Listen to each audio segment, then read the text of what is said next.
The 750 Ti, an Nvidia card that seems to hold one of the best reputations of all time, and still a healthy price tag in 2026.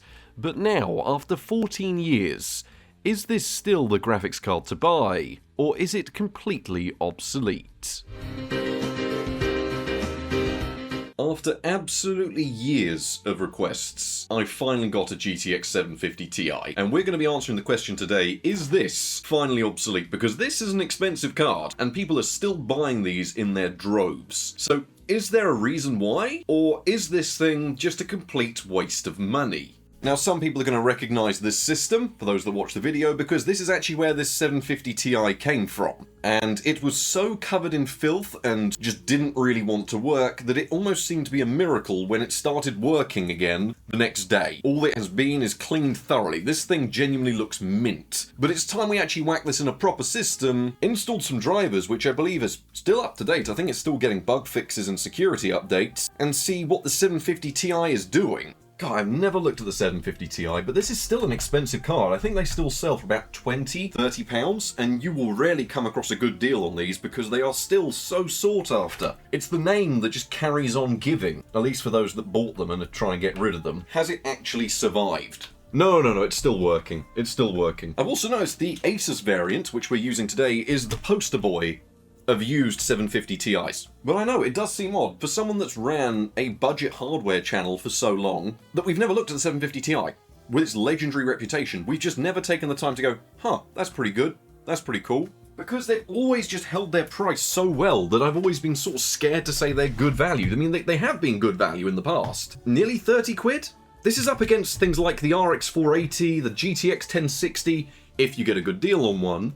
But this is still a top seller in the UK. Technically, these do have a degree of support over on Linux because they are Maxwell, meaning I think this is about the minimum you could get away with on something like Bazite. Technically, there were lower forms of Maxwell. January 28, 2026, so the last drivers are actually, not too old. I'm going to install absolutely everything because I want to see how much of it still works. We'll get these drivers installed. I want a baseline reading through 3D Mark, do a little bit of overclocking, and then I think we'll get straight into things. It's a 750 Ti. I don't really have much to say off the top of my head that I'm not already going to say later.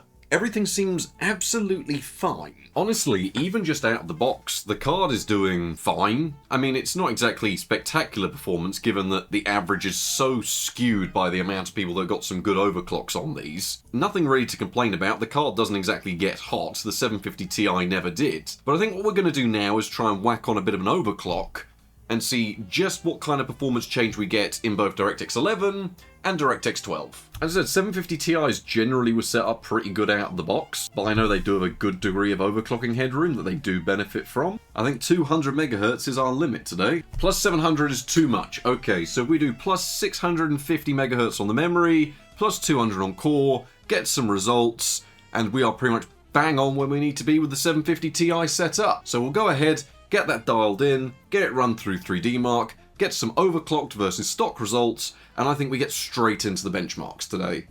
Now, I'm fairly sure most of us actually know what a GTX 750 Ti is, given that it's still receiving updates, 12 years on from its launch now? I'm fairly sure this came out early 2014. And on its launch, it was a card that you just saw praised absolutely everywhere. Pretty much every review of this card said it is the go-to option if you just want to whack something in a system and be able to play games. Why? Because it used very little power, it had great API support, it did actually usher in a new architecture from Nvidia. It's not based on Kepler, it's based on Maxwell, and it was just a great card for people looking at spending very little money to get into playing games. And because of that, I remember them selling out virtually everywhere, and prices here in the UK, well, they took years to actually return down to its actual MSRP. As time went on, this card sort of had its golden era in about 2014 to 2018, I'd say, where people were grabbing these on the used market, whacking them in any old Core i5 or Core i7 Sandy Bridge machine, and having a cheap gaming system for any anywhere from around £100 to £200. It was pretty much the easiest and best way to get into PC gaming at the time, because it will run in virtually any system. Today, though, things are changing a little bit, and I did poll you last night to see just what people thought about the GTX 750 Ti now that it's 14 years on from that era. And overall, 53% of you said yes, it's done for, around 31% of you said no, it's still kicking, and 16% of you said, me, I'm more of a 3D Phantom 8MB graphics card kinda guy. General sentiments from what you've actually been giving in the comments section has been very interesting to read through. I mean, some people love it because it actually has Windows XP drivers, so some people are still using it for retro uses. Some people are saying, you know what, I'm still just about getting by with what I expect it to do. But then a lot of people are saying, no, it's done for. Let's be honest, there are cards newer than this that are in laptops and struggling, so why would a 750 Ti be able to do absolutely anything? So it's been a varied mix, but generally most people seem to be settling on it's had its day. Specifications-wise, the GTX 750 Ti is certainly a card that punches well above its weight for the actual specifications it has on board. It's based on the GM107 version of the Maxwell architecture, which makes this Maxwell version 1, which was essentially trying to usher in something a little bit new at the time when Kepler was all the rage. You get 2GB of GDDR5, there are some rarer 4GB cards out there, and we do have a 128-bit memory bus. Drivers are still up to date even as of this year with bug fixes and security because it is a Maxwell card, not a Kepler one. You have 640 shader units, 16 ROPs, 40 TMUs, and it released in 2014. Power consumption, depending on the variant you get, is usually anywhere from 35 to 55 watts. Yes, these cards are exceptionally efficient, and I've got a section later on where I'm just blown away by how efficient these cards are. That 6-pin doesn't need to be here on this card, because honestly, I couldn't make it use all that power. There is a downside though. Despite being a card with a legendary reputation and some still pretty decent specifications, they aren't cheap. This card is firmly in the £20 to £30 region here, and very similar in euros and dollars.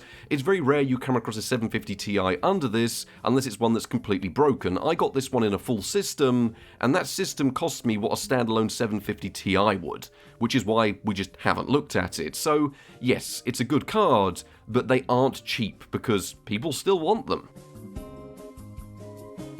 If you are someone using a 750 Ti though, or looking at getting hold of a 750 Ti though, is there much of an advantage when it comes to overclocking?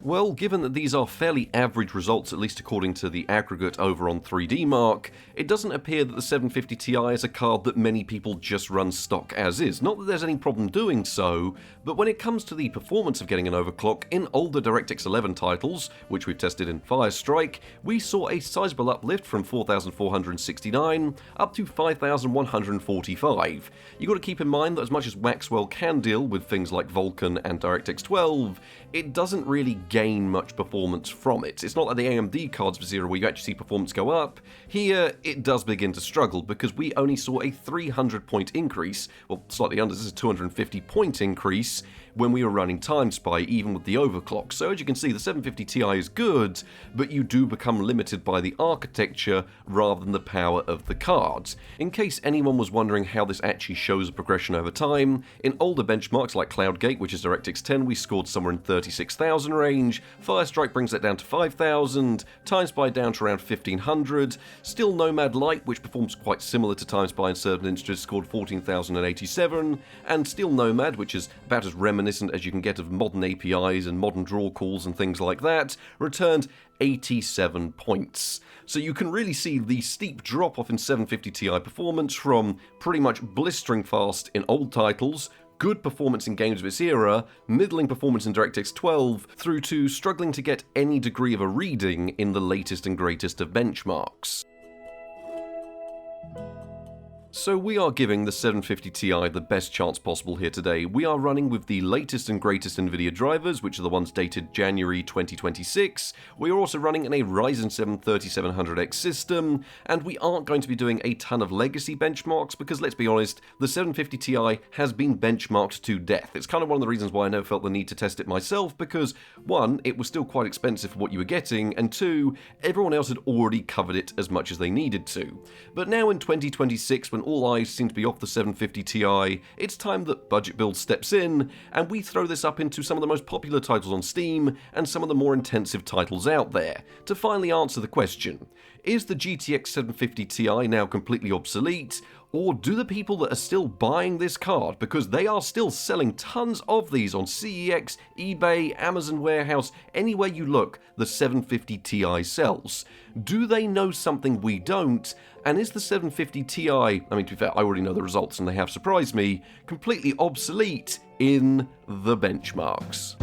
Starting off the benchmarks, we have GTA 5 Enhanced Edition. We aren't going to be testing Legacy here today because the performance hasn't really changed and it will run exceptionally well, so no worries there. But the latest and greatest Enhanced Edition, which is DirectX 12 based, how does it run?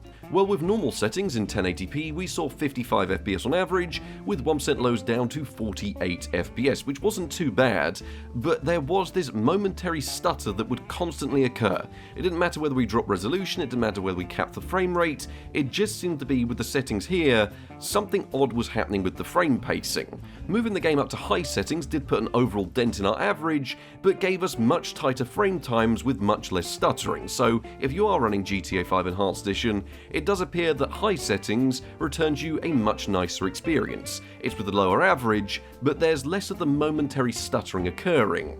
When we go over into the world of online though, we did see that our frame times got better again, but our average dropped down to 43 FPS. GTA Online's Enhanced Edition is much more optimised than the Legacy version is, so I wouldn't be surprised if this is actually running better than we've seen it run on the Legacy version for a while now. So if it comes to GTA, there's no problems in single player, there's no problems in multiplayer, and you're going to be seeing around 40 to 50 FPS while utilising higher settings. Next up, of course, we do have to test Counter-Strike 2, because, I mean, this is a graphics card you can whack into any system. Can it still play the titles you want it to, like Counter-Strike? Because that used to be what people were buying this for back in the CSGO days, so how's it holding up today? Well, with low settings in 1080p, we saw 108 FPS on average, with 1% lows down to 85 FPS. The one thing that is worth noting is the frame rate wasn't stuttery, but when there was lots of clouds or smokes or flames going on, you would witness a very smooth but constant dip down to around the 60 to 70 FPS region. I'd want to say it's something VRAM related, but it could also be the fact that this is quite an old card. Dropping back to 720p did net us a much smoother feeling experience with 151 FPS on average and 1% lows down to 127 FPS. Once again, you still had the slowdown when there was smokes and flames on screen, but not to the same extent. It is also worth noting that people have asked me to start testing this in a 4:3 resolution, and that one is 1280 by 960 stretched. Apparently this is what people are using, where we return probably our best experience with 138 FPS with 1% lows down to 113. I kind of say this is the best because I can see the appeal of the stretched nature, it makes everything bigger on screen. It also is worth noting here that the Nvidia side of things doesn't seem to struggle as much as AMD does when you load into some of the newer, more intensive maps like Nuke and bits and pieces like that. The frame rate stays the exact same as it does throughout the workshop built-in benchmark. So, Counter-Strike 2, honestly, for a cheap graphics card you could whack into a pre-built system, we've tested across 3 different resolutions and multiple maps, and it seems to work absolutely fine.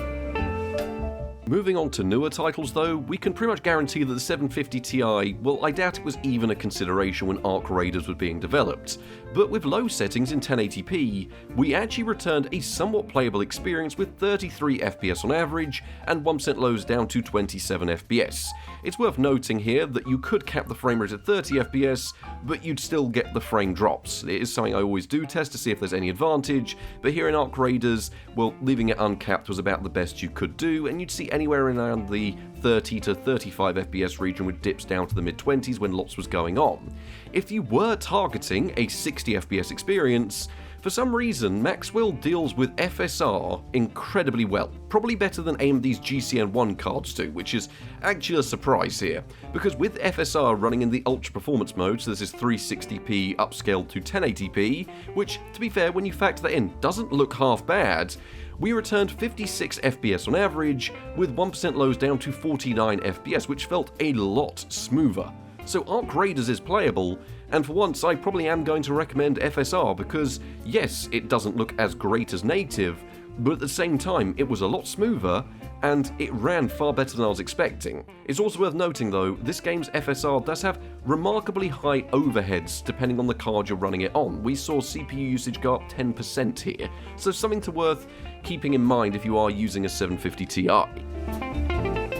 Here's a good one that actually surprised me quite a lot with Cyberpunk 2077. Now, I went into this expecting pretty much nothing out of Cyberpunk because it is quite an intensive game and one that should not be running on a 750 Ti.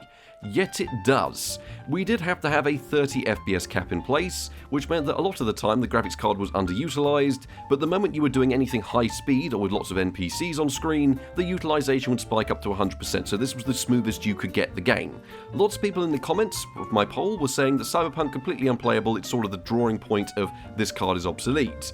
But here, with Cyberpunk 2077 running through intensive scenarios, we saw the game bouncing between 26 to 30 FPS. Which honestly, with the cap in place, was really quite smooth and controllable. No, it's not exactly the peak of visual fidelity, no, it's not exactly something you can do much more with. FSR would harm performance here. But with Cyberpunk, this is playable. I've got around 15 minutes of gameplay, causing as much havoc as possible, and the lowest frame rate we saw was around 24 FPS. So Cyberpunk, it was playable on a 750 Ti, which I wasn't expecting personally. Now, you can't really test the 750 Ti without testing Fortnite, and I had been seeing a few comments on Twitter and bits and pieces like that saying the 750 Ti can't run it anymore, and all of these issues and bits and pieces, people running into crashes, bugs and issues like that. And to be fair myself, I did run into a bit of an odd crash. I mean, the game wasn't running fantastic uncapped with 112 FPS on average and 1% lows down to 73 FPS, but it just seemed to drop out all of a sudden. But with the same settings and a 90 FPS cap in place, which you can set up externally through MSI Afterburner or other software if you really wanted, this resulted a lot of the hitching, a lot of the stuttering, and stopped the game crashing. So if anyone was wondering how you could fix that in Fortnite, just put a 90 FPS cap in place. As I understand it, most people that are playing Fortnite are playing with these low settings anyway, so they can actually see what they're aiming for, and I had no problems controlling this. So Fortnite, definitely playable, but if you're looking for something a bit more than a capped 60 FPS, cap it externally to 90 FPS, you'll get good frame times, very minimal stuttering, and it'll work well. It truly is an odd situation where Fortnite is now more difficult and more finicky to run on a 750 Ti than PUBG is, because PUBG, yes, it was a bit of a problem because it launched with DirectX 12, and if DirectX 12 launches on this card, it defaults to software rendering, and trying to get through PUBG's menus in software rendering is painful, but that's besides the point. With the game running with low textures and medium and high settings in DirectX 11.1 in 1080p, you have to run DirectX 11.1 for the main performance benefit, we saw a fully controllable and definitely enjoyable 44 FPS on average with 1% lows down to 37 FPS.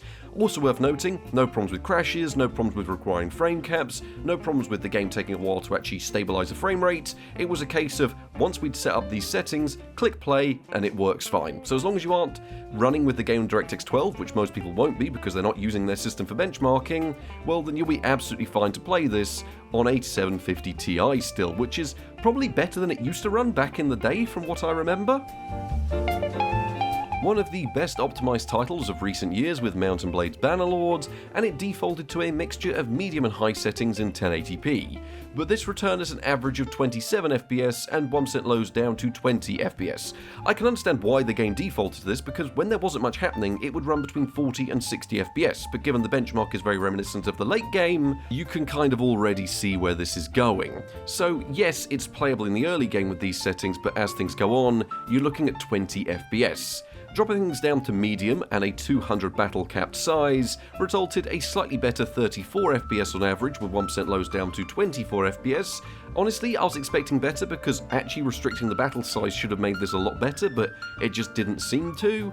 And then, of course, dropping back to low settings resulted 70 FPS on average and 1% lows down to 56 FPS. Honestly, if I was recommending settings, I'd say to set it to a mixture of low and medium, or just play it with medium settings through to the late game and then change the settings around then. It's only going to be those late game battles that are going to be the problem, but they do seem to have quite the effect on the 750 Ti. Baldur's Gate 3, I mean, it was a mixture of two halves here. One, on the other side, I know it deals with Nvidia cards fantastically, and on the other hand, I thought Well, it is a 750 Ti and this is quite an intensive game.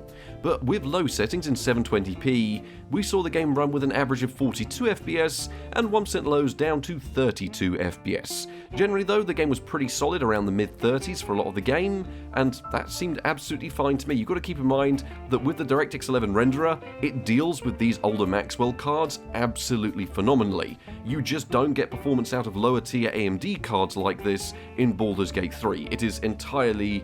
well, it's pretty much an Nvidia exclusive unless you like stuttering a lot of the time for these older budget cards. But yes, it worked absolutely fine here. I was a little bit impressed, but then again, knowing the title and knowing how well it deals with DirectX 11, it's no surprise. Just to give everyone a throwback to the old Source days, well, new Source days given this is Black Mesa, one of the newer and more intensive versions of it out there, we were running it with high settings in the Zen level, which is about as intensive as this game can get, and it ran pretty much about how I expected it to, with 52 FPS on average and 1% lows down to 41 FPS. So yes, pretty much any Source games you'd want to run on the 750 Ti will work. This is a good game to test as a benchmark of Source games, because if it can run this, it can run your Counter-Strike Go, it can run your Counter-Strike Source, it can run your Half-Life 2, it can run whatever you want it to, provided it's Source-based, if it can manage the Zen levels here. So yes, Source engine games, no problem for the 750 Ti, and honestly, if that's all you were looking at playing, you're looking at fantastic results with high or ultra settings. Now, I can remember the amount of people that bought 750 Ti's just to play Rust back in the day. They were buying old cheap pre-builts, whacking one of these in and being able to get away with a playable experience. But as we know from benchmarking this title, a lot has changed in 10 years.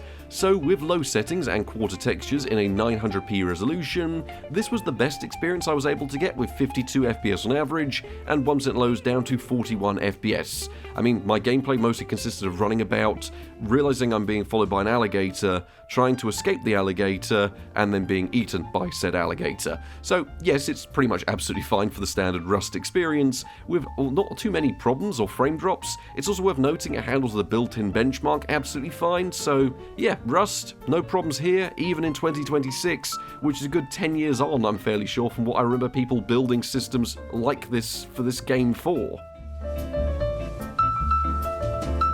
Always worth testing Fallout 4's anniversary version because it's always up in popularity and it is more intensive, especially on these older cards, than the original launch release was. So how is the Nvidia Geforce 750 Ti dealing with the Fallout 4 anniversary update? Well, with the high preset in 1080p, we returned 57 FPS on average and 1% lows down to 51 FPS during one of the most intensive areas of the game. So no real surprise that the 750 Ti deals with this absolutely phenomenally. Fallout 4 was pretty much always designed to run on 750 Ti, and it's good to see that even with the anniversary update, which has helped stability on newer cards, that on the Nvidia side at least, these old 750 Ti's are running it just as well as I remember, to be honest. Maybe the frame rate was a little bit more unstable, there was definitely a few frame pacing quirks, but they did go away. So Fallout 4, no problems here personally, high settings 1080p, and it's still running.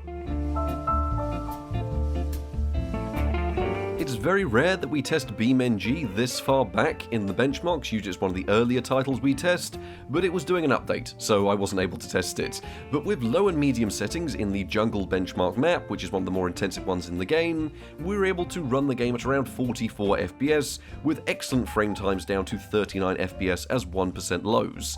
It's also worth keeping in mind you could spawn in traffic and it wouldn't really make too much of a dent on the graphics card, and simpler maps and scenarios were playable with either medium settings or purely high settings if it's something basic like the hill. So BeamNG, absolutely fine on the 750 Ti, but then again I always think we knew it would. It's a shame that it doesn't really utilise the Vulkan renderer very well, because if you swap to that, well, it'll either crash or the performance goes downhill majorly. So stick to DirectX and you're looking at a perfect experience for BeamNG. Honestly, whack this with a Sandy Bridge Core i5 and boom, you've got a computer that'll handle this absolutely fine.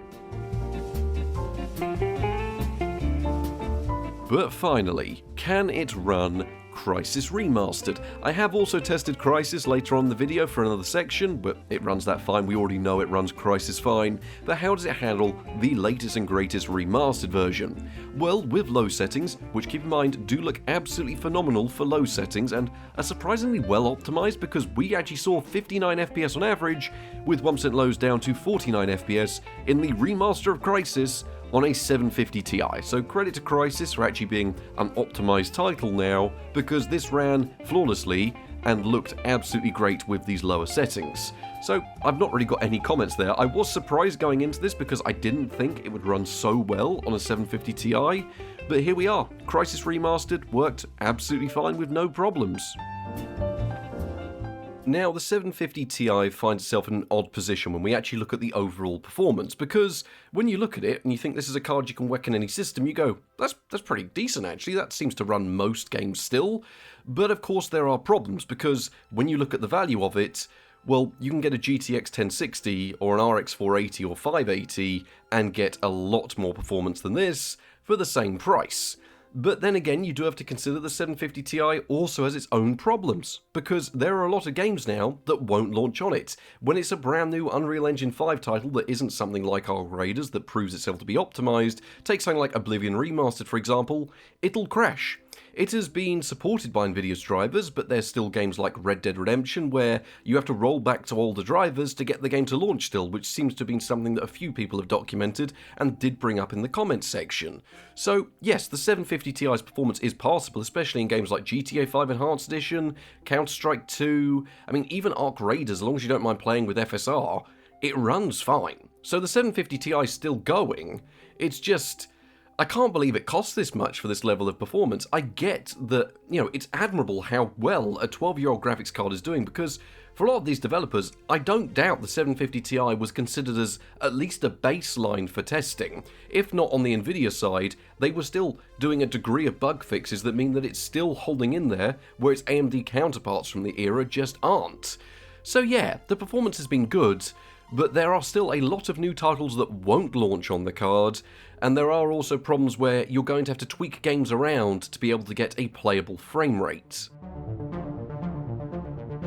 The thing is though, we touched on something there, didn't we? Which was the efficiency of the GTX 750 Ti. This card can literally go in any system, and it can do that because one, it runs incredibly cool. Yes, this Asus cooler is probably, it's a bit of a more basic design of its era, but then again it is quite overkill given what the 750 Ti is, and given that there was plenty of low profile versions of these cards and single fan designs. So this card pretty much never really went over 60 degrees unless you were running Furmark, or the card was really under full load. So yeah, when it comes to running a card like this, it is going to be very cool and very quiet. It's also worth keeping in mind that this card is now as mint as it gets for an old 750 Ti, given this thing has been thoroughly cleaned out with new thermal paste and absolutely everything about it looks almost brand new.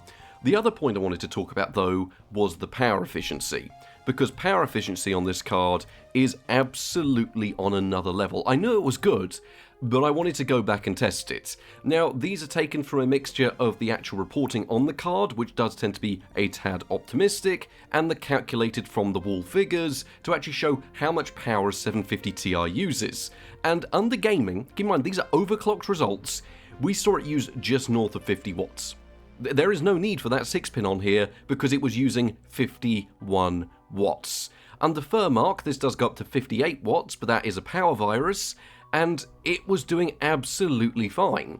But for some people on here, they're probably noticing, what does underclocked stress test mean? What is this 26 watt gaming thing?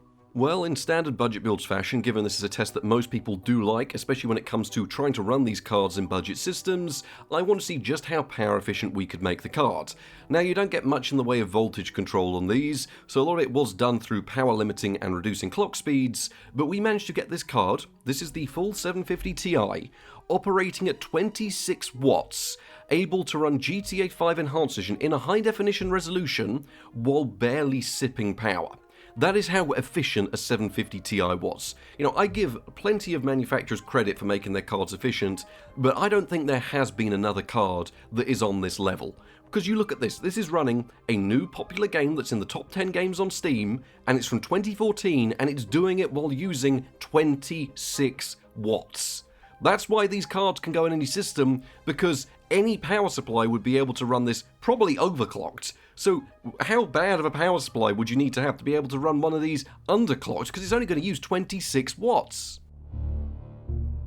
A lot of the 750 Ti's features, though, are hidden by modern drivers, so if you want to be able to access things like Shadowplay and bits and pieces like that, you are going to need to go and download an older set of drivers, which you can then update from there to newer versions to be able to retain some of those features, because the GeForce experience has been discontinued. Probably a good thing, because I was never a huge fan of it and the login system was a bit pointless, but at the same time, it does work for what you need it to do, and it will still go through and optimize a lot of modern titles with the settings they should be running at on a 750 Ti, which is a convenient feature that I do sort of recommend to people that are getting into PC gaming, saying, look, see what Nvidia says and then tinker it around from there, because their default presets usually work pretty good. And even on a 750 Ti, you go ahead and you launch a game through this, it will usually detect settings that work absolutely fine. On top of this, things like Shadowplay, because you do get an Nvidia NVENC controller built into the 750 Ti, meaning that it was, for a little bit of time, a good media card. Well, it means exactly what it says on the tin. You can go through and record your gameplay, have the overlay up, access all of those old Nvidia features, which are still quite cool to actually mess around with, and it'll work absolutely fine. I went ahead and loaded up Crysis and captured some footage in Crysis, and there was pretty much no performance deficit at all compared to actually just running it normally. So yeah, the 750 Ti definitely had some cool features back in the day. Yes, they seem a bit basic by today's standards, and they are a bit hidden, but comparing this to the AMD options you'd find in bargain bin territory, I do have to say the 750 Ti has the edge. One, because it's still supported, and two, because if you manage to get these features to work, then they do what they say they will, and they will in fact work. So there we have it, Nvidia's 750 Ti, and there's two ways of looking at this. The first way, and the most positive way, is saying, well, for a 14-year-old cheap graphics card, this is exceptional performance. I did not expect this out of a 750 Ti today, because I don't think any of us did, because so many people have been rushing around to call it obsolete. How many people have actually sat down and gone, no, this still runs a lot of games that people are actually playing? No, the latest DirectX 12 games aren't going to launch, because as good as Maxwell is compared to Kepler, it doesn't have good enough support for it to actually be able to launch them, but it'll still run a lot of titles with no problems. But that is where the issue lies.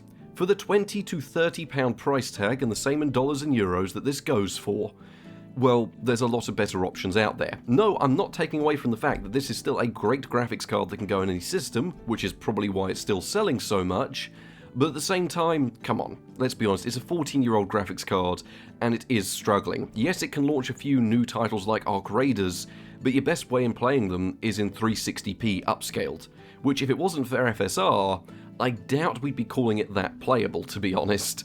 So yeah, the 750 Ti's hanging in there, it's still supported, and it does still work. If you're playing stuff like Counter-Strike, Minecraft, GTA, then yeah, it's a good enough option, but I implore you, please, do look around for better options before you settle on this. Things like the RX 460, the RX 560, those are cheaper than this and better if you're looking for a low power card. And in my Polaris tests and my GTX 1060 tests, we brought the power consumption on those down to around 60 to 70 watts, meaning that you can still run those in bad systems provided you are willing to tinker around with the power settings, which, yes, that isn't something you have to do here, but there are options ahead that are better. So thank you very much for watching. Hope you all found this as interesting as I have. I'm a little bit ill at the moment, so hopefully it doesn't come across too badly. But thank you all very much for watching. Hope you all enjoyed. Thank you for your thoughts in the poll, and good night.